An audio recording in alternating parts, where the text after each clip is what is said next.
You're watching Classic TV on Wayback Machine 1. Subscribe today. Yo, this is Sly Stallone. Our mission for the Expendables is to have you subscribe to Wayback Machine 1. Enjoy classic TV shows and movies for free. Subscribe today, you know? Thanks.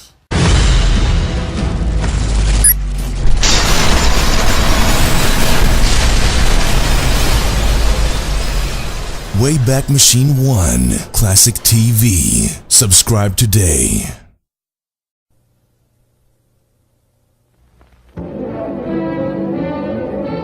Live from Television City in Hollywood, Chrysler Corporation, maker of these 5 great cars. Plymouth, Dodge, DeSoto, Chrysler, and the exclusive Imperial, the 5 great cars of the forward look. Chrysler Corporation presents Climax. Tonight starring Wendell Corey, Gene Hagen, Carey Jr., James Gregory, Harry Towns. And now your host for Chrysler Corporation, Bill Lundigan.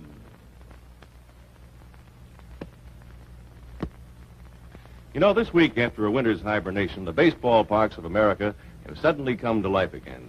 Flagstaffs wear bright new bunting, turnstiles click, men in blue shout play ball. Prominent citizens, from mayors to the president, throw out the first ball, and from packed bleachers comes a mighty roar that won't be stilled until autumn. Many loyal baseball fans will remember a beloved figure who, not many seasons past, was an important part of this scene. A man whose moving personal story of love, courage, and heartbreak was as stirring as his greatest triumphs on the diamond.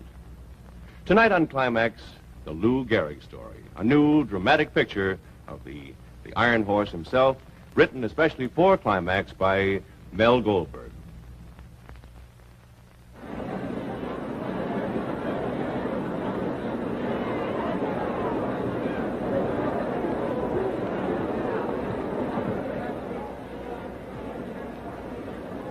This is Granton Rice, talking to you from the press box of the New York Yankee Stadium, where in just a little while, the ceremonies honoring Lou Gehrig will get underway. I've been asked to tell you, as briefly as I can, a little bit about the man, Lou Gehrig, and why upwards of 60,000 fans and countless celebrities from all walks of life are here today to pay final tribute to the Iron Horse of baseball. Today, at the age of 36, Lou is a very sick man, perhaps a dying man. But let's turn away for a brief moment from the shattered Iron Horse we see here today for a brief look at the Gehrig you and I, and especially Lou, would want you to remember. 1927. Lou's second full season as a Yankee, a batter marked for greatness. At the beginning, a clumsy fielder, he worked at it. He learned. They never called him clumsy again. He gave it all he had, at the plate and on the bases. In his time, for all time, one of the most fearsome sluggers in baseball history.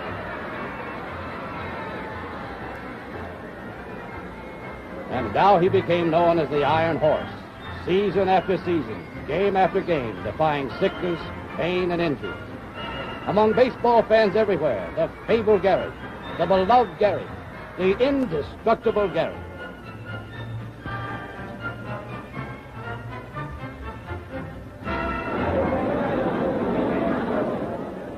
It was just a relatively unimportant early season ball game.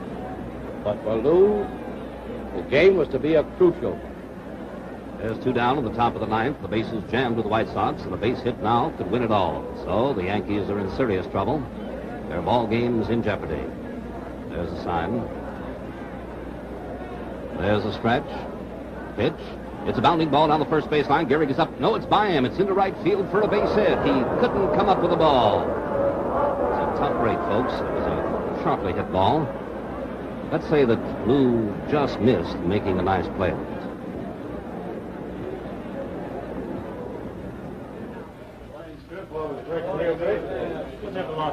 Well, you can't expect a bad half. Oh, it was a hot hit ball down here. That's all there was to it. Oh, I missed that one. How do you figure a guy loses a ball like that? Take it slow, Russ. Take it slow. He lost me a ball game. What do you mean take it slow? Mac ought to bench the guy. I mean it. For the good of the team, he ought to get benched. He's through. You think he'd bench himself for crying out loud?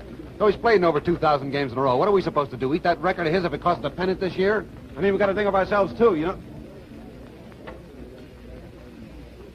You talk awful loud for a little guy, Rusty. Anybody wants to hear what I got to say, Dickey, I'll say it right to his face. And that includes the great Gehrig. Let him go! I've been swung on before for telling the truth. For telling the truth, Rusty? He lost me a ball game this afternoon. We lost the ball game this afternoon. We, meaning the Yankees. It was my ball game to win, a lousy ground ball. How many ball games did you win last year, Rusty? I was in the bullpen half the season. Yeah, but you took your share of the World Series, though, that Lou helped to win, didn't you? Look, I ain't saying he wasn't a great ball player. All I'm saying is he ain't helping the team now.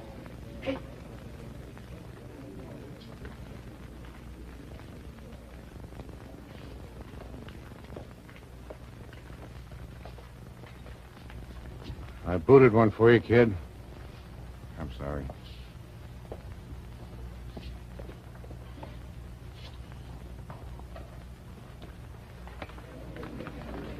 Look, I ain't griping about losing a ball. Why don't you just button your lip? What? You just button your lip?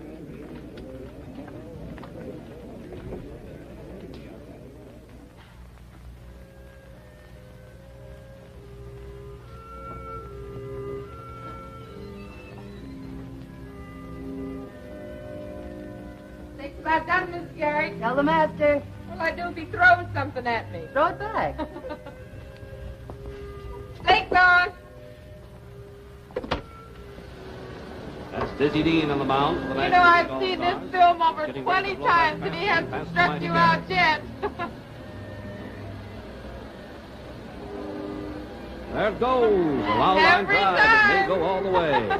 Hey, Ellie, come on in here. Come on, Ellie, hurry it up, will you? Now, you too, Maggie. Shut the door. Those steaks will be burnt. Never mind the steak. Just close the door, will you, hon?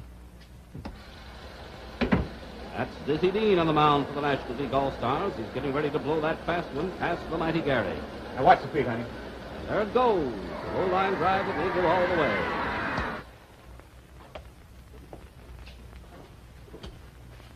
Well, Well, it seems to me you were stepping into the ball. that's right, I was. But now I'm so anxious to hit, I'm crowding that plate and they're throwing them in close. I don't even have to look at that film we've been taking this week. I know that's it. I'm crowding it. That could be. I know it is. Look, I'll show you. I mean, here's the plate. I got the, and I just keep inching in. And I'm inching in. And they throw me in a close one and I pop it up. But if I'll get back here, dig in and stay here, that same inside pitch, right on the fat of the bat. Look, honey, I'll show you the stuff we took this week. Miss Gehrig, if we don't get with... Look, Maggie, you don't have to hang around. We'll be at least an hour. Oh, I don't mind. Oh, come on out. You're not out. Get going. Okay. Well, I got a couple of tickets to the opera. You interested? Aren't you? I don't think so, no. Okay. Mrs. Gehrig, he's been looking at those films for over a week now. What's he trying to find? The guy who hit the home run off Dizzy Dean.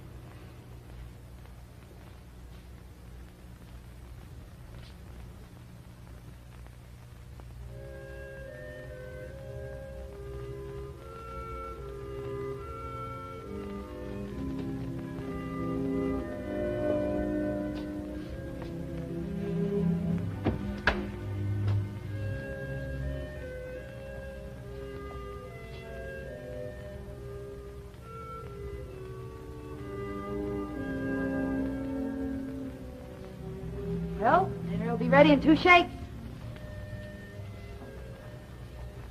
to be playing all the time? Put it on for you. I thought you liked it. I do. Who wants to live in Carnegie Hall?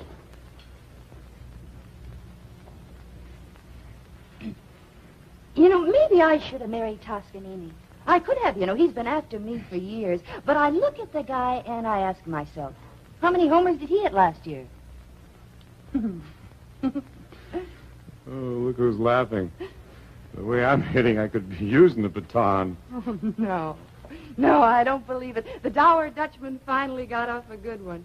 You know, I think I better call Granny Rice. Maybe he could use it in his column tomorrow. The heck with that. We'll sell it to Jack Benny. Oh, you are a sneaky one, Gary. Ellie, it should be over if I just can't hit anymore. If I can't play ball anymore, Ellie, I swear to you I'll make life good for you. I mean it, Ellie. I'll learn to do something else. We'll have wonderful times together so you won't be bored with me. You big, stupid Dutchman. You shut up, you hear me? Oh, dope you. Lou, the first time I met you 6 years ago, that's when I started living. Don't you know that? I mean, you're it. You're the works. Don't you know that? It hasn't got anything to do with your batting average or music or anything like that.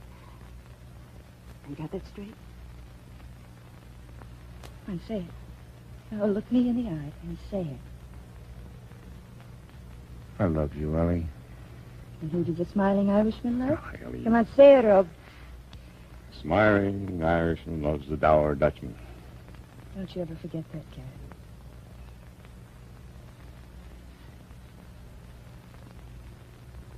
Hey, Ellie, the steak's burning. Thought I told you to shut up.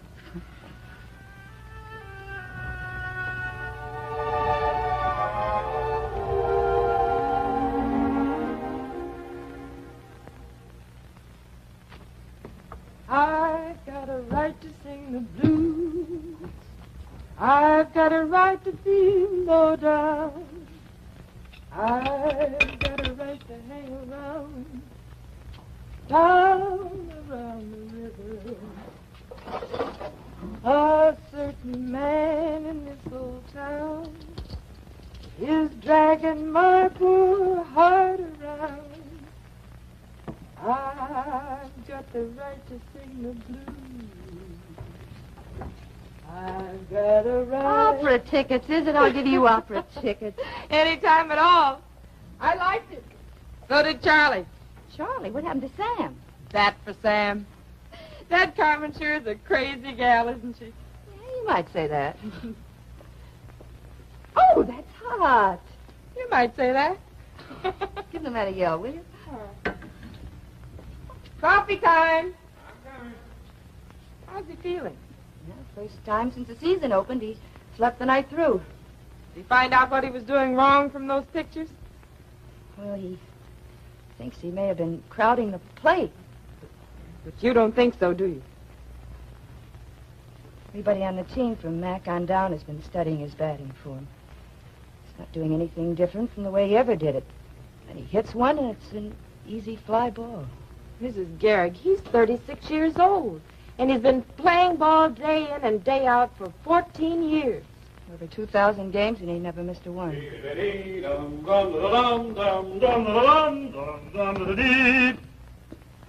I'll give you one guess. Opus 711, Duke Ellington. Ellie, we're going to have to get rid of her. Oh? She's got no culture. 4 or 5. Make it a half a dozen. Throw in some bacon, too. Waffles? You talk me into it. Be about your business, girl. I got a train to catch. Good morning, Eleanor Twitchell Gehrig. Good morning, Henry Louis Gehrig. And who do you love this morning? The dour And Dutchman. who does the dour Dutchman love? The smiling Irishman. I married the genius. See if these will hold you. Yeah, not for long. Ellie, I'm going to snap out of it. I've got a feeling. You know, I always did hit good in Detroit.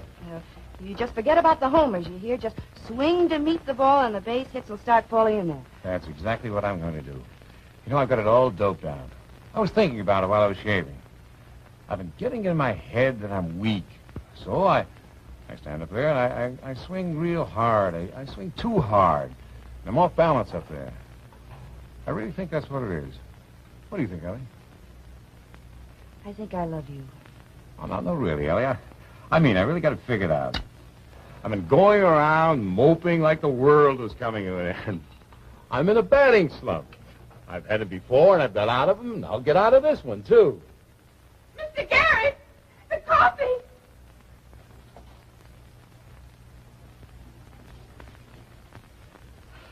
Let me get some butter. All right, Ellie. We've got some salve in the medicine chest. Ellie, I didn't even feel it. What? It burned it to the bone.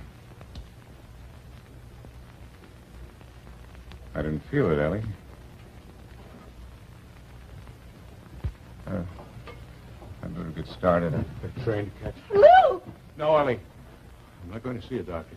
Now, we've been over that a dozen times. There's nothing wrong with me, Ellie. There's nothing wrong. The few base hits won't cure. I'm a little tired, and I'm nervous, and I'm in a swamp. That's all it is, Ellie. I'm just in a swamp.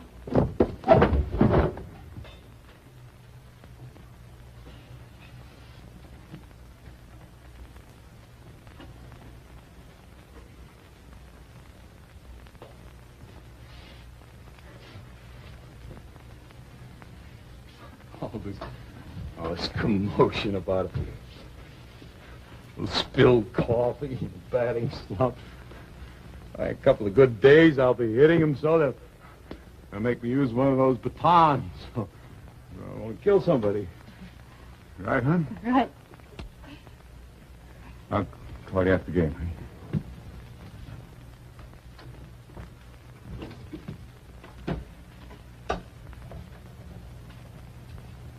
Bet your dime I got 3 hits. No bet.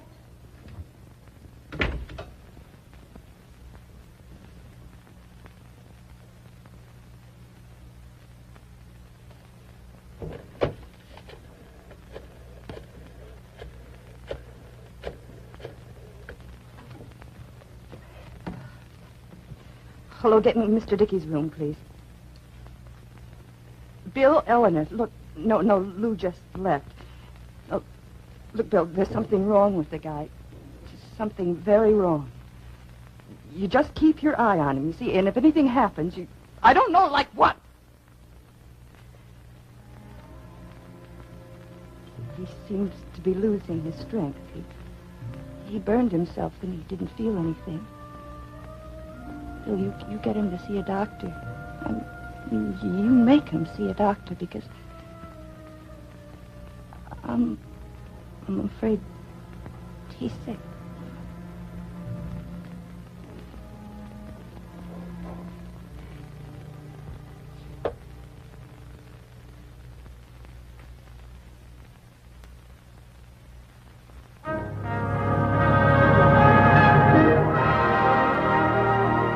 In just a moment, we'll return to the second act of the Lou Gehrig Story.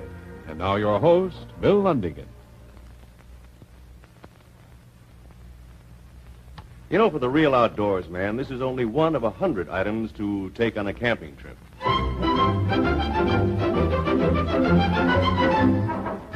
And when a sportsman like Ted here goes shopping for a car, he wants the most space he can get for carrying equipment. Wife Elaine watches while Ted measures this Plymouth Sport Suburban himself. And what does Ted find? That Plymouth platform is over 6.5 feet long, not even counting the tailgate. More than enough room to hold even the biggest loads.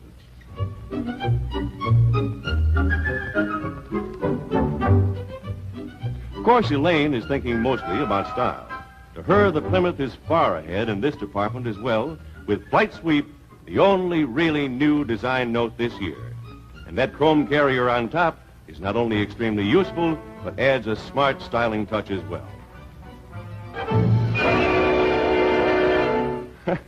But it looks like Elaine has just found out, as you will, that Plymouth has a complete line of Suburbans. And here's another handsome model. The custom 2-door, priced a bit lower.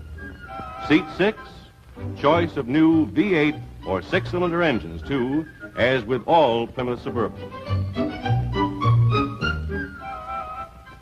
Now here's the Plymouth Custom Suburban 4-door model. Seats 8, third seat removed.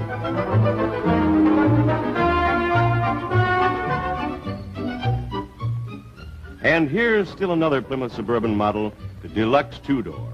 As in the others, the second seat folds down for extra storage room.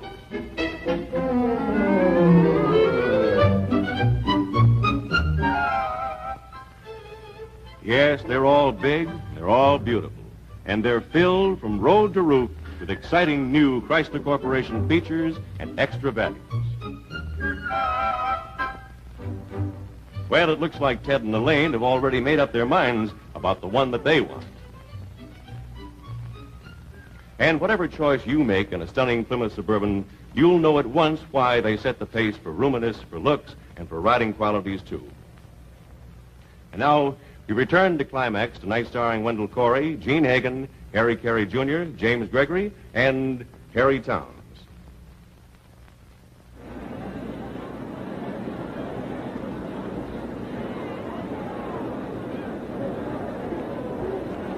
Rossetti on third, DiMaggio on first. The Gehrig special right now will put the Yankees 1 run to the good here in the top of the ninth. Lou's had a rough day so far. With a slow start for the big guy. But last right now would make up for a lot of that. There's the stretch, the pitch. It's a fly ball to right field, and it just didn't have an arm. So that snuffs out the rally, and Detroit wins it 3-1. For the Bengals, 3 runs on 8 hits and 1 error, and for the Yankees, 1 run on 6 hits and 1 error. Another tough loss for the Bronx Bombers, and an especially rough one for Lou Gehrig, who just can't seem to get started this season. Would have been over the fence for a home run. Now just one of those tough breaks. The guy's got lots of power. You get him to hit the ball again, you can't say him stop that. He's lost his power. What more proof does a guy need, for Pete's sake? Hold it down. Well, he hit that one right on the nose. If I hit a ball that hard, it would sail right out of the park. So for him, it's a can of corn for the right fielder. I tell you, the guy's lost his power. I hit about 5 like that last year. They get up on that wind and die. This ballpark's real rough for that, Lou. I mean it, Lou. The wind blowing the other way, it'd have dropped in there for a base hit easy. Even the weather's against me, eh, Bill? You're in a slump, Lou. Everything goes wrong when you're in a slump. You know that. The man's had it. He's done. Kaput. Hey, Lou, you'll let me pick that movie tonight when... Wait a minute, Bill. If there'd been anybody else, Mac would have had him on the bench a long time ago. If he keeps on this way, we'll be fighting to keep out of the cellar. Right, Bill? My hurting team. You're in a slump. That's not the question, Bill. Well, he doesn't answer those questions, Lou. Billy's got enough to do behind the plate without worrying about the other guys covering the positions on this team. And that goes double in spades for every man on this ball club. Now, if there's anybody here who feels I'm being overworked, thinks maybe I need a little help managing this team, let's hear from him. But before he starts shooting off his mouth, he better be pretty doggone sure he's batting over 400, or if he's a pitcher, he's pitching nothing but shutouts. Now, the floor is open to suggestions. All right.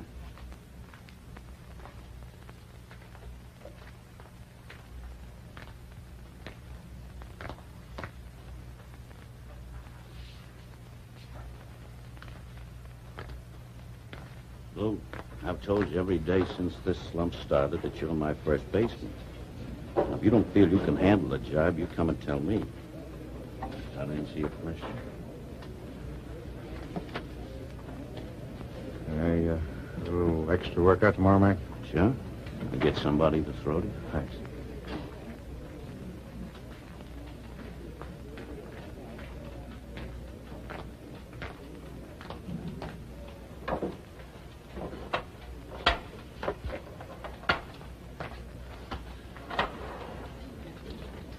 Mac's got no call to eat me out just because the guy tries to tell the truth. Why don't you grow up a little, son? Don't you think Mac knows the truth? Don't you think we know it? Don't you think Lou knows it, too? Well, if he knows he's finished, then why doesn't he bench himself?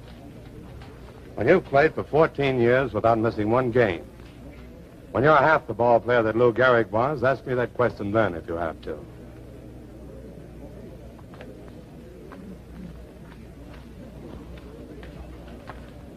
I'm an old cowpoke, Oklahoma way, and I love my horse more than I can say. Hey, Lou, you better get a move on. I don't want to miss a single shooting. Kind of beat, Bill. Well, there's nothing like a good old double feature for what ails you. Take a rain check, Bill. Oh, now look, I'm treating. And when Dickey treats, boy, Cut it out. What's the matter, I crippled or something? I was just kidding, Lou. I've done that, you've done it back.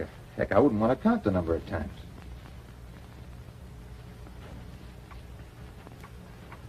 Belt me one right here, Bill? Nope. How about a good swift kick, free? I just want you to go to the movies with me, that's all. You know I'm scared of the dark. I'll be with you in 30 seconds. Lou, if you just want to sit around, maybe read or something? I thought you were treating, Dickey.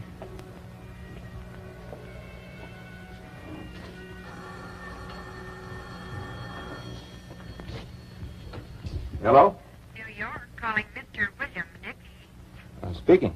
I've got your party, New York. Go ahead. Bill? Eleanor. Look, I don't want Lou to know that it's me. Is he there? Yes, Dave. It's good hearing from you. Bill, I have Dr. Graham here with me now, and I've told him Lou's symptoms, and Bill, he thinks it's very, very important that Lou have a complete checkup, and right away. Bill? Well, what can I do? How stubborn he is. He won't listen to me, but I thought if you talked to him, Bill, you might get him to Really? go. I don't want you to ever pull a stunt like that again. Do you hear me? Now, do you hear me, Ellie? Yes, I hear you, Lou. I feel so bad I need a checkup. I'll be the first one to know it. Lou, this is Dr. Graham. Lou, you're acting like a child. All we want you to do is take a few days off, fly up to Minnesota, and then... Take a few days off. What's the matter with everybody? Well, you think I was... We haven't got an open day on the schedule for... I'm in a slump, that's all. It would look great, wouldn't it? In 14 years, I quit cold just because... But there's nothing wrong with me, Doc. Well, I'm not going to take any day off. Now, get that straight. Tell Ellie to get that straight, too. Nothing wrong with me that a good day at bat wouldn't cure.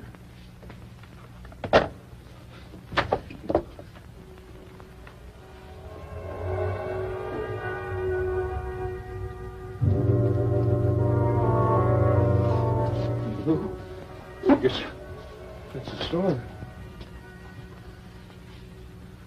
Bill, it's crazy. For a minute there... Oh, piano like Gehrig.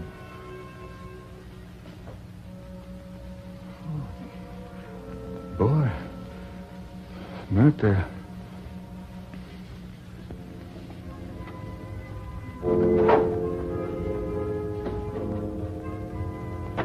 He's been at it an hour now. How's he doing? Come on, Rusty. Let him take his swings in peace. Listen, I want to see him do good just like everybody else. Yeah, you've been beaten. Come on. Let's not act like a tourist.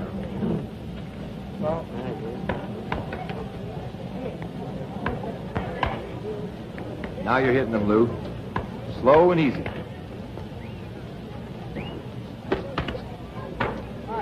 Okay, Haggis.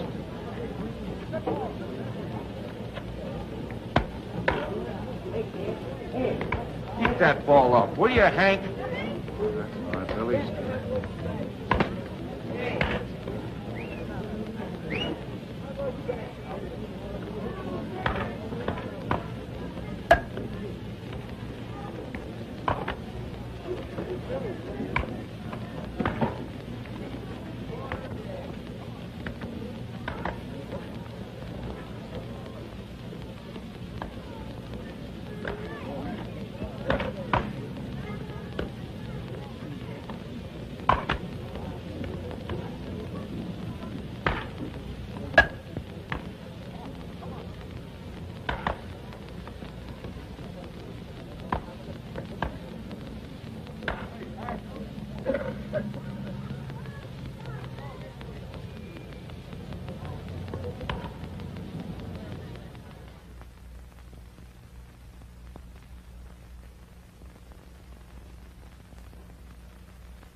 hurting the cheek staying in there.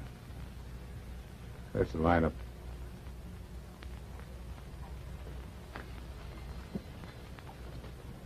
Can't make it, Mike.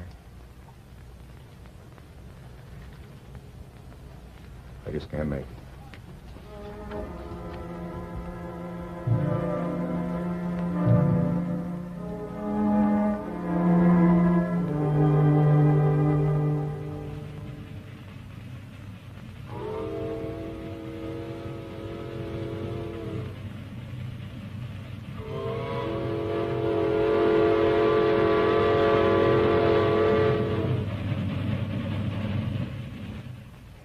Lou Gehrig, iron horse of baseball, the rock of the Yankee infield, one of the great sluggers of all time, and beyond doubt the most durable athlete in the history of sport. Yesterday benched himself after a fabulous 14-year stretch, during which Lou played in 2,130 consecutive ball games, a record which has not and will not be threatened. Although the Yankee management and Gehrig himself claims that the benching is a temporary measure, those of us who've watched Lou's pathetic performance this season feel that it may be the end of the line for the fabled iron horse.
Send in, Mr. Gehrig.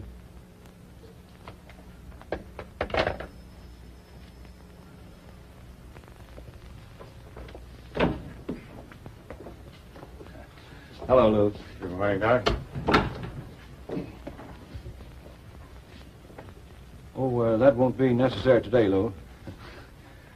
After 5 days here, every time I see a doctor, I just automatically start to strip. Sit down, Lou. I take it won't break your heart to leave us, is that right? Oh, not that you haven't treated me well, but... Yeah, that's all over and done with now, Lou. What's the final score?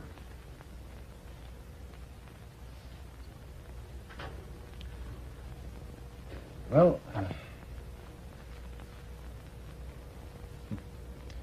you might say we were at bat at the end of 9 innings. We're all tied up. After 5 days of tests? Mm-hmm.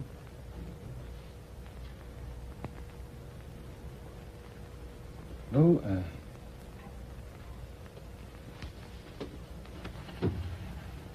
let's see how I can put this to you. You can put it to me straight, Doc.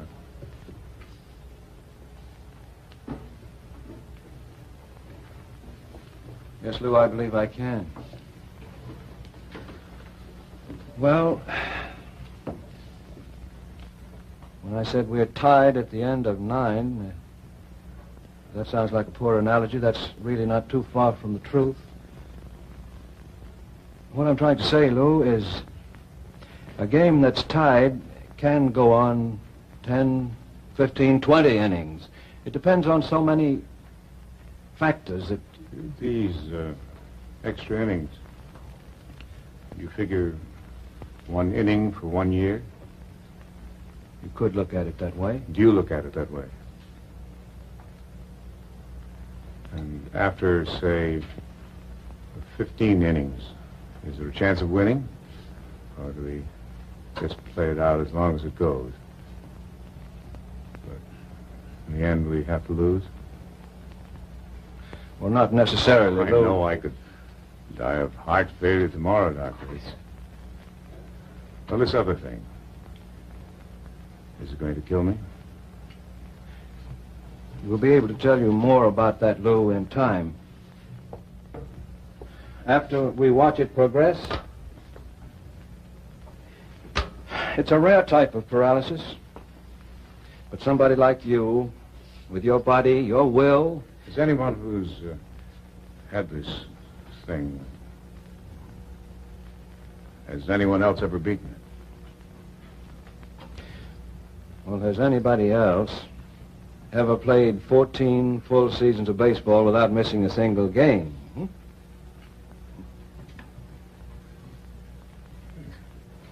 It was funny. There ought to be about 8,000 questions to ask. I guess so. Well, there's no hurry, Lou. You'll be hanging around for a couple of days. You'll have to tell Mac and Ed Barrow. How am I going to tell Ellie? Oh, I know she's been making a nuisance of herself, Doc. She's Irish, you know, and, well, she's got that temper, and when she wants something, she wants it pretty bad.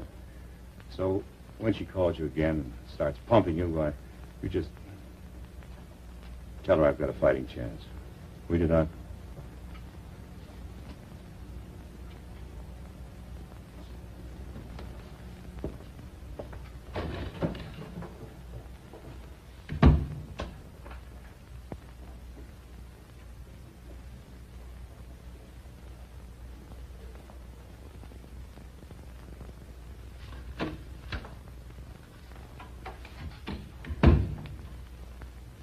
Rogers, type this on an official form, send it to the Yankee office, New York. Mr. Edward Barrow. After a complete and careful examination, June 13, 1939 to June 19, it's been found that Mr. Lou Gehrig is suffering from amyotrophic lateral sclerosis, type of illness which involves the motor pathways and cells of the nervous system. And Dr. Adams' office. Doctor, it's Mrs. Gehrig.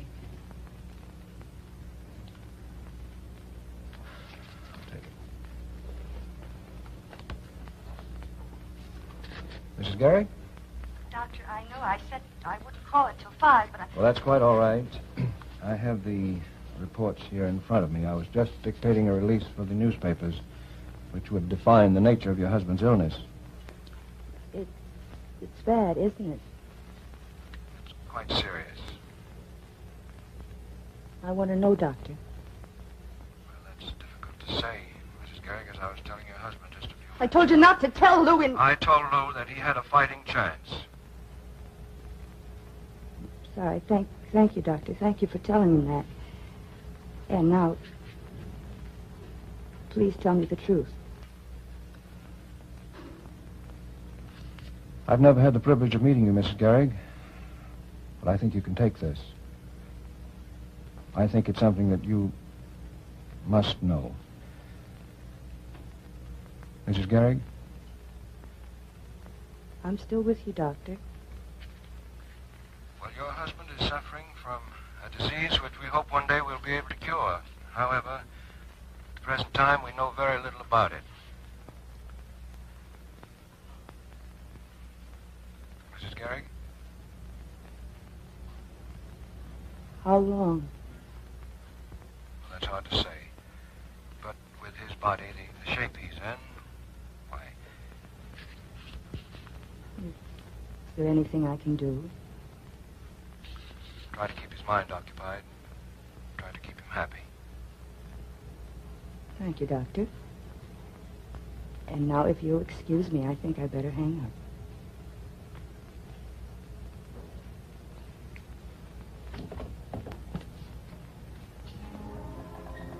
We're going to keep him happy, you hear me, Maggie? We're going to have parties, and we're going to have people.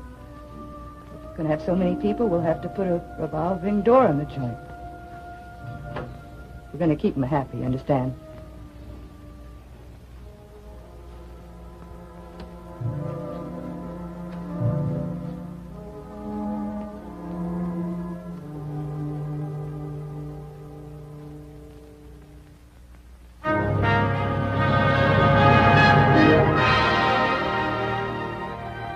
just a moment, we'll return to the third act of the Lou Gehrig Story. And now, once again, your host, Bill Lundigan.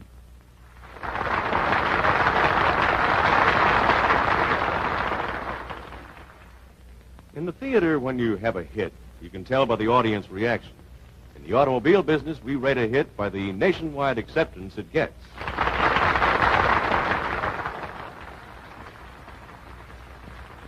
And we know that we have a real box office smash with Chrysler Corporation's new push-button Power Flight automatic transmission. Here's how terrifically it's going over with America's car buyers.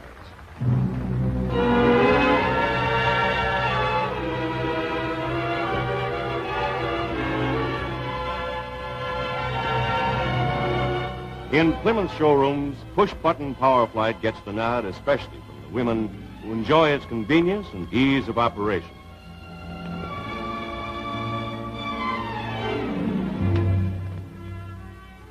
Dodge dealers report an overwhelming demand for the magic of push-button driving.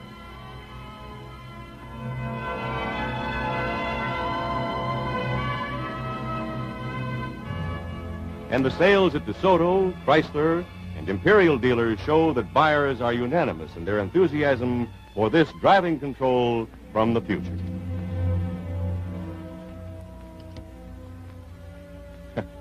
It's so easy. Just push a button, step on the gas, and go.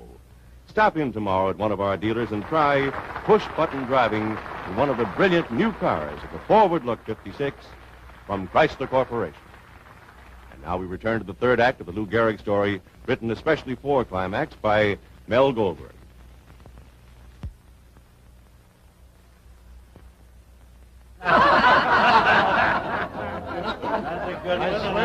I swear in that eighth inning yesterday, I thought old Biscuit Pants here would grab himself a bat and put himself into pinch hit. Don't kid yourself. I thought about it. All right. I'll never forget the time we were playing an exhibition game in Norfolk, Virginia. You know, this rookie kid was pitching for them. A big, tall, lanky, drink-of-water type lad. He, well, kind of reminded me of Billy Dickey here in a way. Thanks, Maggie. Everything okay here? Oh, just great, Ellen. Just great. How about you, Gary? Gehrig, just fine. Anyway, about the first three innings, you know, the boys are going up there, they're hitting the dirt every time this kid winds up. By the time the fifth inning rolls around, everybody's down on their knees praying to get out of the ball game alive. I mean, they're walking up there and they're not digging in. They stand about 6 feet away from the plate, which is, well, it's the worst thing in the world they could do, you know, because the way this kid's chucking them in, the safest place in that ballpark was right in the middle of the plate. I mean, he's not even coming close to it, you know. Except old Fearless here. Oh, he's digging in there like this kid knows where the ball is going. And twice in a row, Lou's on his pants, and this kid is scared green. He keeps yelling in, "I'm sorry, Mr. Gehrig. Gosh almighty, I'm sorry." Lou sort of dusts himself off, and he waves back, and he says, "Well, that's all right, son. It's all in a day's work." And then, pow! I thought somebody'd been shot. Lou hits the dirt. This kid throws his arms up in the air, and he starts screaming, "I killed Lou Gehrig! I killed Lou Gehrig!" I'm halfway out of the dugout with a bat in my hands. I don't know whether to carry Lou off or belt that kid one. And here's old Lou. He's just sort of dusting himself off and picking himself up off the ground, and he's shaking his head at that kid, and he's saying, "You better watch that fastball, son. You're liable to hurt someone." Yeah, as I remember it, the kid turned out to be a pretty fast country-style pitcher. He was, Mac. Remember in Chicago when we were Yeah, playing? well, that's another story, another time. Well, I'm sorry to break up the festivities, but we've got a little thing called a ball game we got to play. Wait a minute. Where are you rushing to? It's early. Maybe for you. Well, that's what we get for bringing the manager along with us. Yeah. Thanks a lot. Thanks, Lou. Good night, Lou. You wait in the car. Loved it. Right. Lou, it was a wonderful party. Thanks for having the guys over. It's always wonderful. Well, they had a great time, and you know that another business I was talking to you about, kick it around a little with Ellie, will you? Let me know how you feel. Oh, Mac, I don't know. I don't think so. Come on, now kick it around. Whatever way you decide is all right with me. Just let me know. I'll talk to you tomorrow. All right. Night, going to the park. Hey, good night. Night. Thanks for coming, Mary. Well, thanks for the use of the hall. Night. Good night. Yeah. Was it fun? I love them one and all. Good. My, what a mess. I'd like to see a little less of them, a little more of my wife. Maggie, why don't you just leave that stuff till the morning, All right. All right, folks. Good night, Mag. Kelly, come here. Why don't you sit right down here and fold your hands in your lap. I'm going to sit over here where I can see you. Now, go on, no, sit down. I'm talk. Good. Fire when ready, Gridley. Well, now, Ellie, I don't know exactly how to Lou, say would this. you like some music? Ellie, I just want to talk. Oh, that's serious? Well, no, not yet. But Ellie, when I first heard about this thing, I was scared silly. Lou, there's no reason to be. I mean, the doctors all say... Never mind the doctors, Johnny. I said I was scared. Until I began to realize that no matter what the book said about this disease, even if the odds are against us ever beating it, it wouldn't scare me. It doesn't scare me, Ellie. As long as it doesn't scare you. Do I look scared, darling? Well, I'm not. I'm not, because the simple truth of the matter is that I know you can beat this thing. I know it. So I wish you'd stop thinking about... That's just what I was trying to say, honey. I don't think about not beating it. As a matter of fact, it doesn't really seem very important as long as we live our lives together just the way we always have. Oh, with a few changes, of course. Lou, Oh, I know I can't play ball anymore, and well, I can adjust to that. But I don't like to have to look across the crowded room to find my wife. We don't need parties, Ellie, to shut out the truth. Truth can't hurt us, honey. Not as long as we're together. no more parties. No, Ellie, I don't mean no more parties. Lou, what do you want me to do? Oh, honey, I want you to stop asking me what I want to do. I want you to tell me what you want to do, and I want you to argue with me, and I want you to tell me I'm a big, stupid Dutchman when I'm wrong.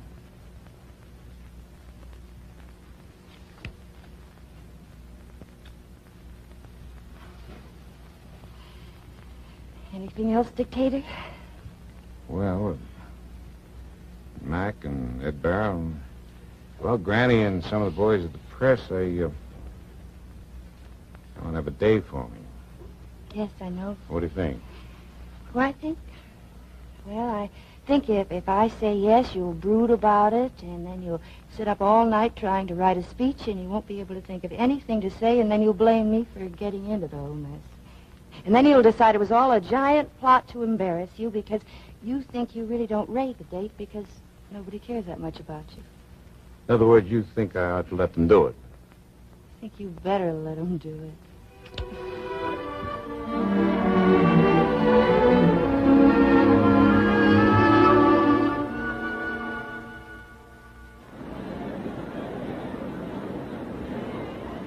First game of today's traditional 4th of July doubleheader has just ended, ladies and gentlemen, and the Yankees lost it to the Senators 3-2.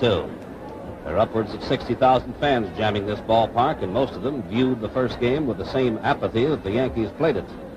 For the first time in this broadcaster's memory, the games themselves are taking a back seat to the between-games ceremony, the tribute to Lou Gehrig. Now, before the ceremonies begin, I'd like to chat with one of Lou's friends. Sitting here beside me is Grantland Rice, the Dean of American Sports Writers. That'll get you an argument any day in the week. What about this crowd here today, Granny? It's very impressive. Very, very rough on Lou, I'm afraid. I've seen the big guy sculled by a fastball that would decapitate an ox, dust himself off and dig in. But this, standing before a crowd and making a speech, this is murder. Did you help him with his speech? No, sir, I did not. I've heard Lou speak in public half a dozen times. He usually manages a pretty fair job. This is different. Everything is different. This isn't the Rock of Gibraltar in baseball pants. This is just a sick man. A very sick man. He knows that today, for the very first time, he's being honored not for being a great ball player, but for being Lou Gehrig. He could accept honors as a ball player. He knows that he's earned that.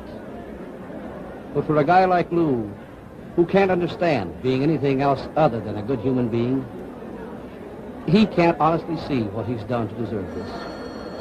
And so he might not say any more than thank you. But if he says it in his own way, it'll be a better speech than I could write for him if I had 10 fingers on each hand. Somebody downstairs says Gary doesn't want to do it. Billy, the corridor's knee-deep in reporters. They want in. Oh, they'll have to wait for Mac. What happened, Bill? Beats me. He was sitting here in front of his locker just sort of staring off into space. And then he got up and went into Mac's office. I asked him what was wrong. He said, can't do it, Bill. I just can't do it. Hey, boys, Lou's coming. Come on.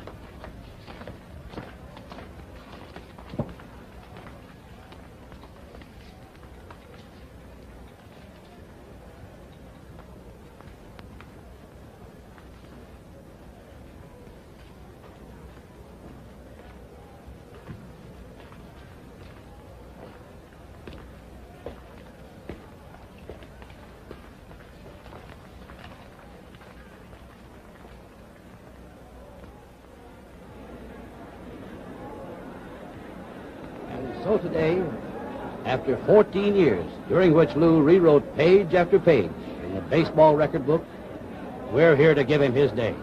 Let's make it a good one. Thank you, Grandpa Rice. And Granny, don't go away. Well, the area around home plate is literally swimming with gifts, tributes. I won't even attempt to describe them to you now, nor will I try to name all the famous faces that are here.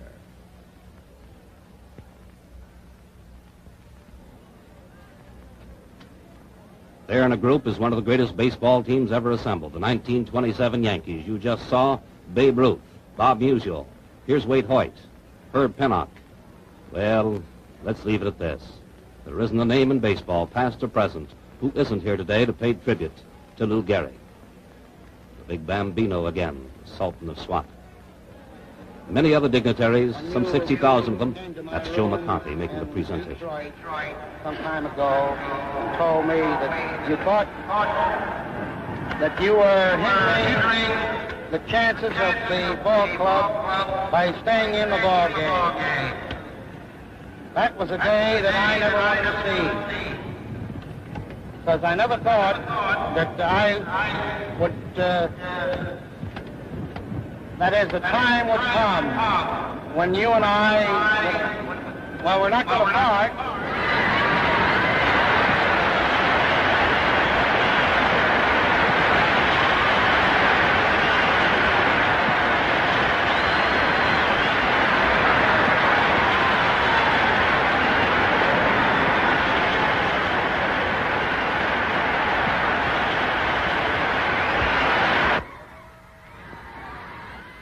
They say I've had a bad break.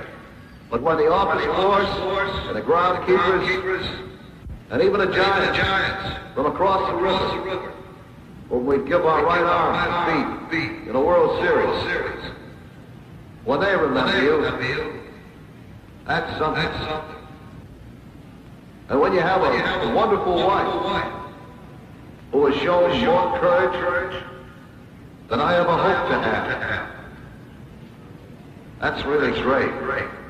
And when you've spent 6 years with a great little manager like Miller Huggins, and the next time with the finest, smartest manager in baseball today, Joe McCarthy. And when you have the privilege of roaming, eating, playing cards, and knowing one of the greatest fellas who ever lived, Bill Dickey, with all this, I consider myself the luckiest man on the face of the earth.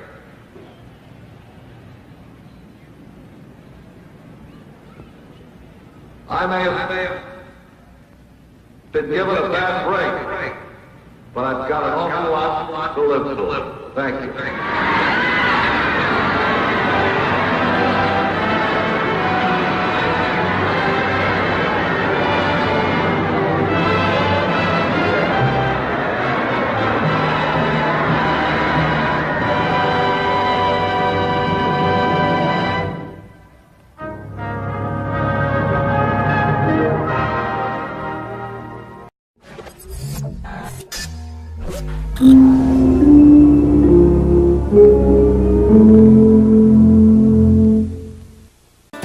Hi, we have the classic TV shows from the Beverly Hillbillies to Dean Martin and Jerry Lewis. Classic movies from Laurel and Hardy to Boris Karloff. All for free here on Wayback Machine 1. Subscribe today. Thanks.